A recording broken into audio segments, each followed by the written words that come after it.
Masa depan adalah VUCA, bahwa segala hal yang akan terjadi adalah tidak pasti. Era globalisasi, pandemi COVID-19, adanya pasar bebas atau MEA, kemajuan teknologi kesehatan yang semakin pesat, tantangan Smart Hospital 4.0, dan hal-hal lain yang akan terjadi ke depannya. Diperlukan strategi yang tepat untuk menerapkan konsep surviving, preparing, dan aktualisasi dari pelayanan atau produk rumah sakit secara berkesinambungan. Rumah sakit merupakan sebuah organisasi yang kompleks sehingga membutuhkan pengelolaan oleh manajemen yang profesional agar mampu menjawab tantangan di masa kini dan mendatang.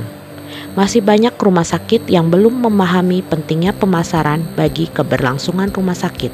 Salah satunya yaitu melalui penerapan bauran pemasaran atau marketing mix. Dalam video ini, kita akan membahas mengenai P yang pertama dari bauran pemasaran, yaitu produk. Produk dan layanan adalah elemen kunci dalam penawaran pasar secara keseluruhan. Menurut Kotler, produk adalah segala sesuatu yang dapat ditawarkan ke pasar untuk mendapat perhatian, diperoleh, digunakan, atau dikonsumsi yang dapat memuaskan keinginan atau kebutuhan. Produk dapat mencakup barang fisik, layanan, acara, orang, tempat, organisasi, ide, atau campuran dari berbagai produk, serta jasa. Pemasaran produk perlu memikirkan 5 tingkatan produk, yang tiap tingkatan akan menambah nilai bagi pelanggan. Pada tingkat pertama yaitu core benefit atau manfaat inti yang merupakan manfaat dasar dari suatu produk yang ditawarkan kepada pelanggan. Pada tingkat kedua, pemasar harus mengubah manfaat inti menjadi suatu produk dasar. Kemudian, pemasar menyiapkan serangkaian atribut-atribut produk dan kondisi-kondisi yang diharapkan oleh pembeli pada saat membeli suatu produk. Pada tingkat selanjutnya, pemasar menyiapkan produk tambahan yang dapat membedakan dengan produk lain dan dapat melebihi harapan pelanggan. Dan pada tingkat terakhir, produk potensial mencakup semua kemungkinan penambahan dan transformasi yang mungkin dialami produk atau penawaran di masa mendatang. Disinilah perusahaan dapat mencari cara baru untuk memuaskan pelanggan dan membedakan penawaran produk mereka. Dengan adanya tingkatan produk ini, maka akan terjadi proses diferensiasi atau keberagaman dan persaingan antar produk. Kotler membagi klasifikasi produk menjadi 2, yaitu produk konsumsi atau consumer goods dan produk industri atau industrial goods. Perbedaan keduanya didasarkan pada tujuan pembelian produk tersebut. Contohnya, konsumen membeli alat kesehatan untuk digunakan secara pribadi di rumah, maka alat kesehatan tersebut adalah produk konsumsi. Namun, jika konsumen tersebut membeli alat kesehatan yang sama untuk digunakan di dalam bisnis kesehatan, maka alat kesehatan tersebut menjadi produk industri. Produk konsumsi dapat dibagi menjadi produk kebutuhan sehari-hari, produk belanja, produk khusus, dan produk yang belum dibeli. Sedangkan produk industri dapat dibagi menjadi bahan dan suku cadang, barang modal, dan persediaan serta layanan bisnis. Penting pula bagi pemasar untuk memahami karakteristik dari layanan.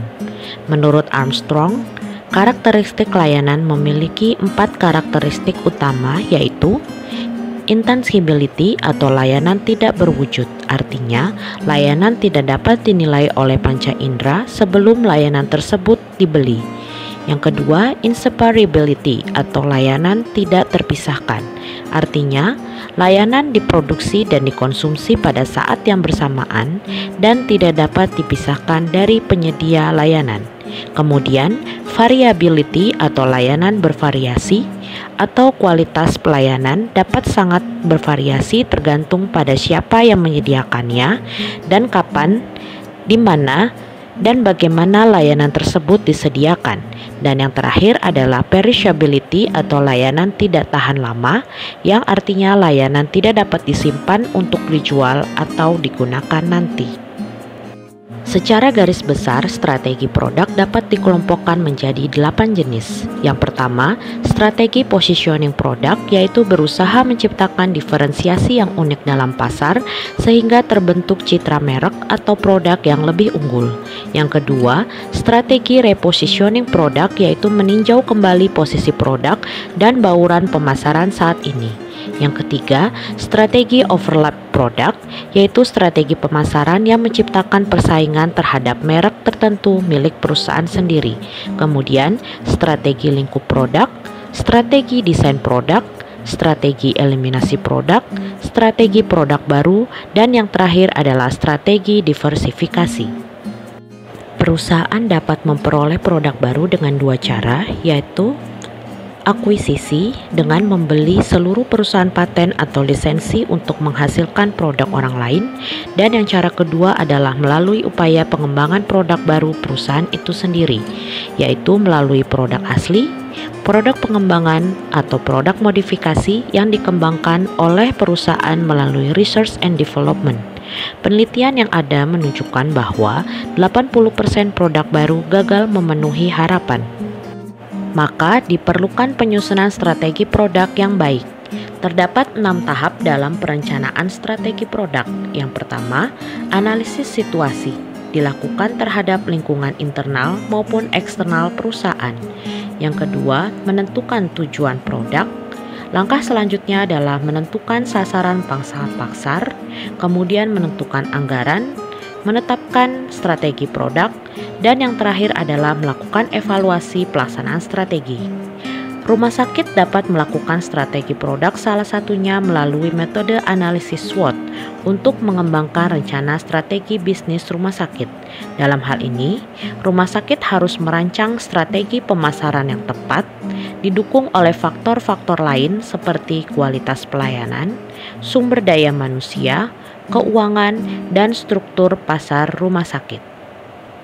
Faktor-faktor yang dapat mempengaruhi gagalnya produk baru, yang pertama, kurangnya diferensiasi, di mana dalam pasar kompetitif akan menjadi suatu masalah jika pasar dibanjiri oleh produk yang terlalu sama dalam desain, fitur, dan manfaat.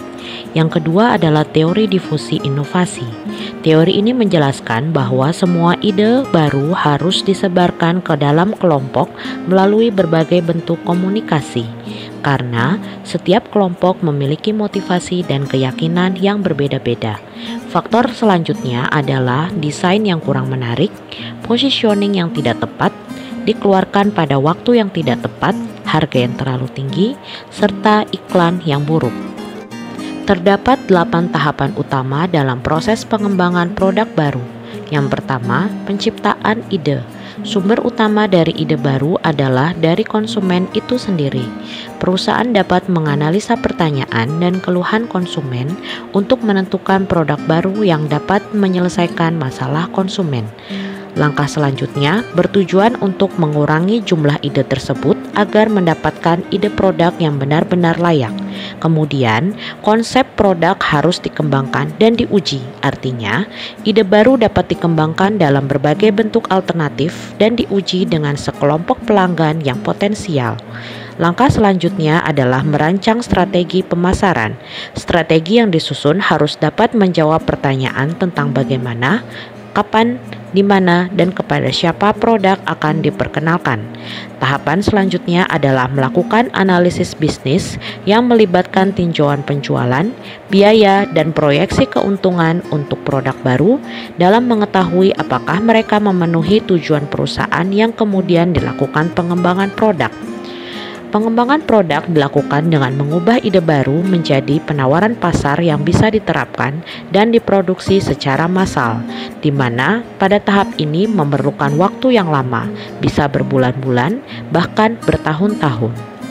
Jika produk baru telah lulus uji konsep dan produk, maka langkah selanjutnya adalah uji pemasaran, yaitu tahap di mana produk dan program pemasaran diperkenalkan ke dalam pengaturan pasar yang nyata. Dan langkah terakhir adalah komersialisasi atau pengenalan produk dalam skala penuh ke pasar.